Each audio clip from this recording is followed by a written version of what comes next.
우리 예수님의 마음을 공부하는 오늘 마지막 시간입니다. 우리는 요한복음의 에고에이미를 통해서 예수님의 생각을 살펴봤고요.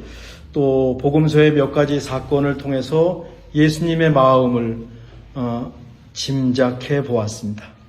제가 짐작이라고 하는 용어를 사용합니다. 우리가 어떻게 예수님의 생각과 마음을 모두 알겠습니까? 행여나 누군가 나는 다 안다 말한다면 그것은 일부만 알고 있으면서 그 일부를 모든 것이라고 생각하는 착각이거나 모든 것을 아는 척 한다고 보시면 될 것 같습니다. 공부하면 공부할수록 또 믿으면 믿을수록 모르는 것이 점점 많아지는 것이 신앙의 세계입니다. 답보다는 질문이 많아집니다. 인생도 마찬가지인 것 같아요. 이렇게 70대고 80대고 그러면 다 알 것 같은데 점점 모르는 게 많아요. 질문이 많아집니다. 그러니까 모든 것을 알고 마치 답을 찾은 것처럼 단정하는 것 이렇게 하지 않고 짐작이라고 하는 말을 제가 신중하게 썼습니다. 예수님의 마음을 짐작하기 위해서 우리가 살펴본 본문은 세 가지였습니다. 첫째로 나인성 과부를 통해서 아무 조건 없이 불쌍히 여기시고 도우시는 예수님의 마음을 배웠습니다. 그냥 아들 하나 의지하면서 살았는데 그 아들이 죽었습니다. 그 과부가 얼마나 불쌍합니까? 장례 지내러 가는 길입니다. 그날 죽었습니다. 이스라엘은 그날 장례를 지낸다고 했죠. 예수님의 긍휼, 불쌍히 여기심이 작동했고요. 아무것도 묻지 않고 네가 믿느냐라고 하는 것도 묻지 않고 죽은 아들을 살려주셨습니다. 둘째는 아무것도 하지 않았던 나인성 과부와 달리 아주 적극적으로 예수님을 부르고 찾던 두 맹인이 있었습니다. 비록 맹인이었지만 예수님이 다윗의 자손 메시아임을 알고 있었습니다. 우리를 불쌍히 여기소서, 우리에게 자비를 베푸소서, 가장 좋은 기도를 하면서 예수님을 쫓고 끝까지 쫓아왔습니다. 예수님께서 믿음을 확인하시죠. 내가 너의 눈을 뜨게 할 줄 믿느냐? Yes, Lord. 예, 믿습니다. 대답했습니다. 예수님을 만나서 눈을 뜨고 어둠에서 빛으로 새로운 삶을 살게 되었습니다. 지난 시간에는 예수님 말씀이 좋아서 모인 백성들이 있었습니다. 이 백성들이 사흘 동안 예수님 말씀을 들었습니다. 얼마나 배가 고팠을까요? 예수님이 이들을 불쌍히 여기시면서 물고기 2마리와 보리떡 7개로 먹이신 기적을 살펴보았습니다. 오병이어에 의한 기적이지만 예수님은 이 기적을 이스라엘 땅이 아닌 이방인 땅에서 행하시면서 예수님은 모든 사람을 차별 없이 사랑하신다라고 하는 것을 보여주셨습니다. 이게 예수님 마음입니다. 예수님의 긍휼입니다. 그렇습니다. 예수님 한가운데는요, 긍휼이라고 하는 두 글자가 딱 박혀 있습니다. 사람들은 재물을 추구하죠. 권력을 추구하죠. 명예를 추구합니다. 거기에 쾌락도 한몫합니다. 그것을 출세했다고 말하죠. 하나님의 아들 예수님은 모든 것을 하실 수 있는 분입니다. 모든 것을 하실 수 있는 분인데 다 포기하셨습니다. 대신 긍휼, 컴패션 마음에 품으시고 3년 공생애를 사셨습니다. 우리가 예수님을 닮기는 해야 하는데, 우리가 예수님을 따라 살기는 해야 되는데 선뜻 나설 수 없는 부분이 바로 이 지점이죠. 한없이 낮은 자로 사셨거든요. 이름도 없이 핏도 없이 사셨거든요. 그래도 예수님 우리를 사랑하시니 우리가 믿음, 겸손한 마음으로 예수님을 따를 수 있다는 것을 지난주에 배웠습니다. 불쌍히 여기다라고 하는 말이 있죠. 헬라어로 좀 어려워요. 스플랑크니조마이라고 하는 뜻입니다. 스플랑크니조마이라고 하는 뜻이고 긍휼, 컴패션이라고 하는 말입니다. 지난 3주 동안 주보 생명샘에 헨리 나우엔의 긍휼, 컴패션이란 책이 있는데 조그만 책입니다. 우리 독서클럽에서 읽었는데 그 책에서 발췌한 글을 3주 동안 실었습니다. 거기도 스플랑크니조마이라고 하는 단어가 있었죠. 이거는요, 속 깊은 긍휼입니다. 입으로만 하는 긍휼이 아닙니다. 불쌍해, 이게 아닙니다. 속 깊은 곳에서 우러나오는, 이건 말로 표현할 수 없는, 정말 이 말씀 속에는 창자라는 말이 들어있다 그랬어요. 내장이라고 하는 말이 들어있다라고 말씀을 드렸습니다. 단장의 메아리 고개라고 하는 그 노래를 우리 권사님들은 기억하실 겁니다. 여기 단장이라고 했습니다. 창자가 끊어지는 슬픔을 단장이라고 말해요. 이 말에 유래가 있습니다. 사냥꾼이 새끼 원숭이를 잡아서 배에 싣고 강을 따라서 쭉 내려가고 있었습니다. 근데 새끼 원숭이들이 그 숲을 쭉 바라보면서 계속 우는 겁니다. 알고 보니까 어미 원숭이가 새끼 원숭이들에게 엄마가 구해줄게 라고 하는 신호를 하면서 강변을 따라서 애타게 쫓아오고 있는 겁니다. 어느 순간 새끼 원숭이들이 잠잠해요. 사냥꾼들이 숲을 보니까 어미 원숭이가 죽었습니다. 그 어미 원숭이의 배를 갈라보니까 어미 원숭이의 창자가 다 끊어졌다라고 하는 겁니다. 거기서 단장, 창자가 끊어지는 슬픔이라고 하는 말이 생겼습니다. 하나님 예수님의 긍휼이 바로 이런 거예요. 스플랑크니조마이에는 그 내장, 창자라고 하는 말이 들어있다니까요. 자기 백성을 위해서 힘없고 약하고 가난한 백성들을 위해서 창자가 끊어질 정도의 슬픔을 갖고 그들을 불쌍히 여기시는 마음, 이것이 예수님의 긍휼 스플랑크니조마이라고 하는 겁니다. 자신의 모든 것을 내어줄 수 있는 사랑이죠. 그러니까 이런 긍휼이 있었기 때문에 예수님의 십자가 사랑이 그냥 이해가 되는 겁니다. 우리의 죄를 용서하기 위해서 예수님이 돌아가셨습니다. 이 정도는 교리고요. 예수님의 마음속에 이렇게 속 깊은 그 사랑, 창자가 끊어지는 단장의 그 긍휼 슬픔이 있었기 때문에 이런 애정이 있고 이런 사랑이 있었다면 예수님이 당연히 십자가를 지고 가실 수밖에 없는 거죠. 요즘 세상에 남을 불쌍히 여기는 경우가 많지 않습니다. 내가 잘 되어야 합니다. 나부터 살아남아야 됩니다. 팬데믹 이후에 생기는 현상들입니다. 다른 사람은 둘째입니다. 신경 쓸 여유가 없습니다. 열심히 살아가지만 모두 힘에 겹습니다. 걷는가 싶으면 뛰는 사람이 있어요. 내가 막 뛰고 있는데 따라가는 사람이 있는 겁니다. 마음이 지칩니다. 채워지지 않는 갈급함이 있습니다. 허전함을 갖고 삽니다. 이렇게 살아야 되는가? 계속 이렇게 살아야 되는가? 라고 하는 고민이 떠나지 않죠. 우리 모두에게 예수님의 긍휼, 사랑이 꼭 필요한 이유가 여기에 있습니다. 예수님의 마음을 담는 것 중요하죠. 궁극적인 목적이죠. 그런데 우리가 예수님의 마음을 충분히 느끼기 원합니다. 그러니까 예수님이 이 긍휼 속에 충분히 빠져들어가기를 간절히 바랍니다. 예수님의 긍휼은 구약 성경에 하나님의 마음과 있다 있습니다. 하나님의 긍휼을 뜻하는 히브리어는 레헴이라고 했어요. 제가 여러 번 말씀을 드리죠. 전 이 말씀이 너무 좋아요. 이 레헴이라는 말이 너무 좋아요. 어머니의 자궁을 가리킵니다. 그러니까 헬라어 스플랑키니조마이가 우리의 창자를 가리킨다면 이 히브리어 레헴, 하나님의 사랑, 하나님의 긍휼을 가리키는 레헴은 어머니의 자궁을 가리킵니다. 그러니까 하나님의 긍휼은 어머님의 사랑인 것입니다. 하나님께서 어머니의 심정으로 자기 백성을 사랑하고 불쌍히 여기신다라는 겁니다.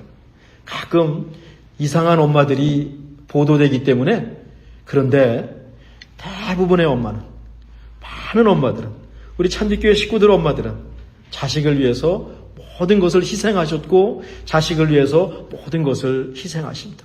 요즘 아빠들도 마찬가지입니다. 어머니의 사랑을 두고 하나님의 사랑을 세상에 보여주기 위해서 대신 보내주셨구나. 하나님께서 자기의 사랑을 보여주기 위해서 대신 어머니를 세상에 보내주셨다라고 하는 말이 있습니다. 어머니가 아픈 자식을 안고 웁니다. 흐느낍니다. 차라리 내가 아팠으면 좋겠다. 그 어머니의 눈물을 보면서 우리는 하나님의 눈물을 본다라고 했습니다. 이것이 하나님의 긍휼입니다. 레헴, 내가 낳은 자식 아닙니까? 이렇게 예수님의 긍휼, 하나님의 긍휼은 하나입니다. 있다 있었습니다. 끝이 없는 사랑입니다. 깊고도 높은 사랑입니다. 넓은 사랑, 모든 경우를 다 품는 사랑입니다. 예수님을 믿는 것은 이 사랑 속에 들어가는 것입니다. 이 사랑을 느끼고 누리고 그 안에서 위로받고 회복되고 그 사랑이 너무 좋아서 이 사랑을 세상에 전하는 것입니다. 여기에 예수 믿는 행복이 있는 것이죠. 예수님께서 사시던 2000년 전의 예루살렘, 우리가 사는 세상이나 비슷했어요. 돈 많고 힘 있는 사람들은 자기 마음대로 생각하고 결정하고 강요하고 힘없는 백성들을 이용했습니다. 로마라는 당시 최강의 제국이 다스리고 있었기 때문에 지도자들은 로마 황제나 관리들에게 아부하기에 바빴습니다. 세금을 많이 걷어서 로마 정부에 갖다 주었습니다. 이거 자기 돈 냅니까? 백성들에게 그만큼 더 많은 세금을 갈취했습니다. 특히 기도하는 집이 되어야 할 성전이 타락했습니다. 장사꾼들의 소굴이 되었습니다. 예수님이 성전을 보시니 한심했습니다. 돈을 바꾸는 사람들이 성전에 있었습니다. 비둘기며 재물을 파는 사람들이 있었습니다. 성전에서 그런 장사하면 논하는 겁니다. 성전에서 그 부스 하나 차지하면 이거는 논하는 겁니다. 그냥 되겠습니까? 뒷배경이 있는 겁니다. 엄청난 이권이니까요. 대제사장들이라든가 지도자들에게 돈을 주고 들어왔고 지금도 뒷돈을 주면서 이 입금에 얼마를 바치면서 그들은 거기서 장사를 해먹고 있었을 것입니다. 그러기 위해서 어떻게 됩니까? 백성들에게 비싸게 팔아야 되는 겁니다. 결국 힘없는 백성들이 손해죠. 예수님께서 이 성전을 깨끗이 청소하십니다. 공간복음서라고는 마태, 마가, 누가복음에는 예수님 사역 후반 십자가에 달리기 직전에 성전을 청소하셨는데 요한복음에는 사역을 시작하시면서 성전을 청소하셨습니다. 그러니까 최소한 2번 이상 예루살렘에 올라가시면 성전을 정화 청소하신 것 같습니다. 장사꾼들의 상을 모두 둘러 엎으셨습니다. 예수님이 폭력을 사용하신 대목이 여기에 있습니다. 오죽하면 그러셨을까 싶습니다. 제가 예수님의 분노라고 하는 제목으로 예수님 마음에 대한 설교를 준비하려고 하다가 너무 이거는 좀 어려울 것 같아서 제가 스킵합니다. 오늘 우리가 읽은 본문은 예수님께서 예루살렘에 들어오시면서 예루살렘을 보시면서 우시는 장면입니다. 우리 아이들과 함께 읽었잖아요. 가까이 오사 성을 보시며 우시며. 오늘 예수님의 울음, 하나님의 울음에 대한 주제입니다. 예수님께서 예루살렘이 가까워지자 예루살렘을 보고 우셨어요. 흐느끼신 겁니다. 애통이라고 표현하면 될 것 같아요. 예루살렘은 평화의 일을 잊었습니다. 하나님의 말씀을 무시했습니다. 하나님 없는 세상을 만들어버렸습니다. 성전에서도 물질과 권력과 명예를 추구하고 있습니다. 그 끝에 무엇이 있는지도 모른 채 낭떠러지를 향해서 그 많은 사람들이 달려가고 있습니다. 그런데 예수님은 이 예루살렘 성전이 로마 군대에 의해서 돌 하나도 남기지 않고 완전히 무너질 것을 이미 알고 계셨습니다. 그것을 알고 계셨으니 예수님이 더 안타까운 겁니다. 더 화가 나는 겁니다. 더 속이 상하신 겁니다. 그래서 예루살렘을 보고 우십니다. 실제로 주후 70년에 로마 군대에 의해서 예루살렘 성전은 무너졌습니다. 가까이 오사 성을 보시며 우시며. 예수님께서 우리가 사는 세상을 내려다보시고 굽어 살피시고 무슨 생각을 하실까요? 안타까워서 애 같아서 우실 것 같습니다. 이렇게 예수님은 자신의 마음을 울음으로 나타내셨습니다.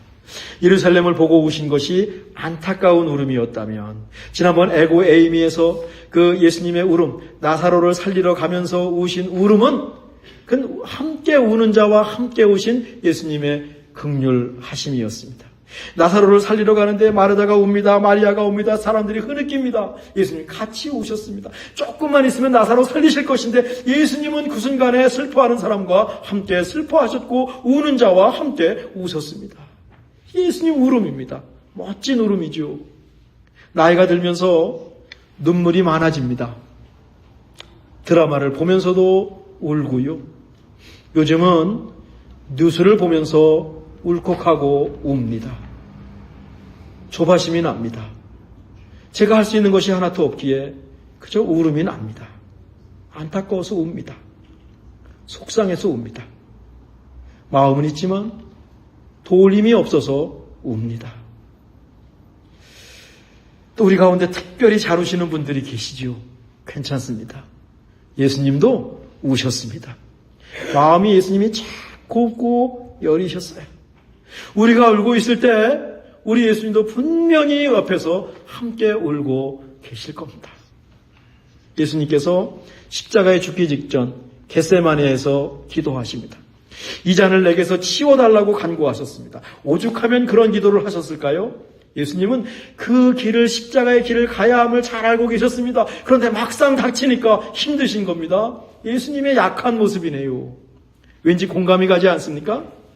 하나님이신 예수님도 우리처럼 힘든 일 앞에서 하나님, 내가 이 일을 꼭 해야 됩니까? 라고 기도하면서 우셨습니다. 물론 성경 본문에서 예수님께서 우셨다는 표현은 없습니다. 근데 땀방울이 핏방울이 되도록 기도하셨다 하면 이건 분명히 우시는 기도죠.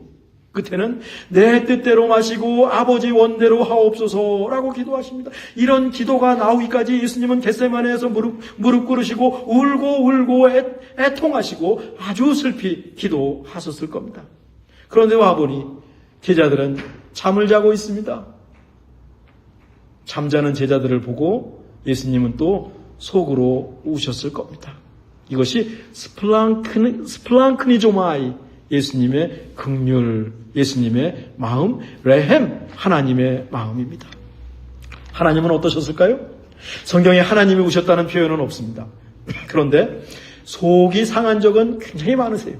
인간을 만드시고 인간과 식구처럼 친구처럼 지내길 원했는데 아담과 이브가 하나님처럼 되려고 선악과를 따먹었습니다. 결국 에덴에서 내보내시면서 하나님 say goodbye 하셨을까요? 하나님 그런 분은 아닙니다. 여러분 자식들이 잘못했을 때 정말 야단을 치면서 마음이 편하십니까? 쾌감을 느끼십니까? 속으로 웁니다. 하나님 똑같으신 거예요. 에덴에서 내보시면서 하나님은 우셨을 겁니다. 에덴을 떠나는 아담과 이브를 위해서 가죽옷을 지어서 입히십니다. 가죽옷을 지으시면서 하나님은 속으로 우셨을 겁니다. 가죽옷을 지어서 입히시면서 하나님은 우셨을 것입니다. 다시 에덴에 들어올 생각을 하셨을 것입니다. 레헴, 엄마의 마음입니다. 하나님께서 또 사람을 지으신 것을 한탄하고 후회하시는 장면도 나와요.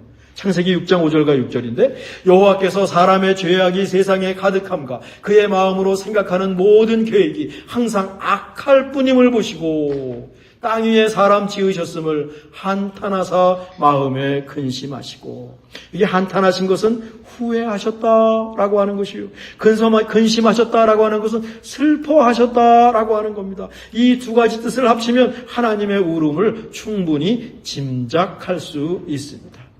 결국 물로 심판하시지만 인간은 계속 하나님을 멀리합니다. 이스라엘을 선택하십니다. 그런데 이스라엘도 매일 반입니다. 하나님의 눈에 눈물이 마를 날이 없으셨을 것 같습니다.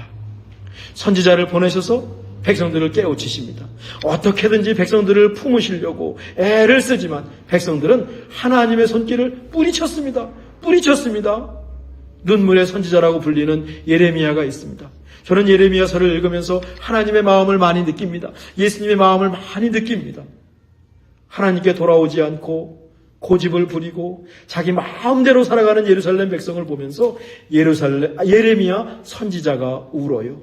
예레미야 9장 1절인데 그 이전부터 예레미야는 비통하게 울어왔습니다. 어찌하면 내 머리는 물이 되고 내 눈은 눈물끄러니 들고 죽임을 당한 딸 내 백성을 위하여 주야로 울리로다. 예레미야는 망가진 세상, 하나님을 떠난 세상, 하나님 말씀에 귀를 막고 사는 세상을 보면서 한없이 눈물을 흘렸습니다. 백성들을 위해서 주야로 울었습니다. 앞으로도 울 것이라고 말해요. 선지자는 하나님의 마음과 말씀을 대변합니다. 그러니 예레미야의 눈물은 곧 하나님의 눈물이었습니다. 세상에 집사님 기도하셨듯이 전쟁에 그치지 않습니다. 이 전쟁이 일어나는 것은 일상이 됐고 놀라지도 않습니다. 다시 핵실험을 하고 전쟁을 준비하는 냉전 시대로 돌아가는 느낌입니다. 슬프지 않습니까? 안타깝지 않습니까? 사건과 사고가 끊이지 않습니다. 저는 미국 방송을 앞에 놓고 일을 합니다. 모금으로 만들어 놓고 매일같이 사건과 사고가 나와요. 폭력이 난무합니다. 엊그제 시카고에서 그 이민 데모하는 사람에게 총을 발포했습니다. 물론 사상자는 없었습니다. 미국 사람들끼리 싸우는 겁니다. 사람들의 마음이 조각조각 나뉘어 있습니다. 어제 가서 말도 못하겠습니다. 저 사람이 무슨 생각을 하고 있는지 헤아리기도 힘든 세상이 되어버렸습니다. 여유가 없습니다. 간격이 없습니다. common good, common sense, 어떤 common ground, 같이 일할 수 있는 공동의 영역을 다 잃어버리고 있습니다. 빽빽합니다. 아침에 읽고 있는 디모데후서 말씀 속에 순진함과 진실함이 사라지고 있습니다.